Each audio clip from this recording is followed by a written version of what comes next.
طاہر اشرفی صاحب، سعودی عرب سے ہمیں دو چیزوں کی توقع تھی کہ ایک تو ہمیں کچھ کیش سپورٹ مل جائے گی، کچھ $2 ارب مل جائے گا جس سے ہماری ریزروز کی صورتحال بہتر ہو جائے گی، اور دوسرا جو تیل ہم لیتے ہیں مؤخر ادائیگی کے اوپر اس کی اماؤنٹ بڑھ جائے گی، کیونکہ تیل کی قیمتیں ڈبل ہو گئی ہیں، پہلے 50 تھی اب 125 تک چلی گئی تھی.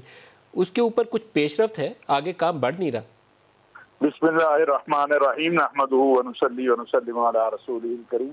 ملک صاحب، میں ایک تو میرے بڑے بھائی ہیں آغا صاحب، میں گزارش کروں گا ان سے بھی، سارے اپنے ملک کے سیاستدانوں سے، مذہبی رہنماؤں سے، کہ دوست ممالک کے حوالے سے بغیر تحقیق کے ہمیں بات نہیں کرنی چاہیے.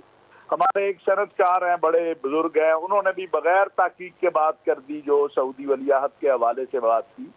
سعودی عرب کے حوالے سے بالکل یہ بات بڑی واضح ہے کہ سعودی عرب پاکستان کو کبھی بھی مشکل حالات میں جو ہے نہیں چھوڑے گا. جہاں ان کی ضرورت ہوگی وہ ہمارے ساتھ آگے کھڑے ہوں گے. جس چیز کی ضرورت تھی انہوں نے اس کا اعلان بھی کر دیا. باقی معاملات میں بھی وہ مفتاح اسماعیل صاحب کے ساتھ روزانہ، لیکن ایک بات سارے ہی کہہ رہے ہیں کہ آپ انویسٹمنٹ لیں جتنی چاہیے آپ کو. بات یہ ہے کہ ہم اپنا سسٹم ٹھیک کریں.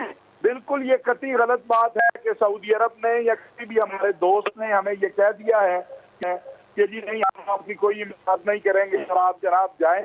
ایسی کوئی بات نہیں ہے. آپ دیکھیں گے انشاءاللہ تعالی کہ اگلے چند دنوں میں معاملات بہتری کی طرف ہیں اور بہت بہتر ہو جائیں گے.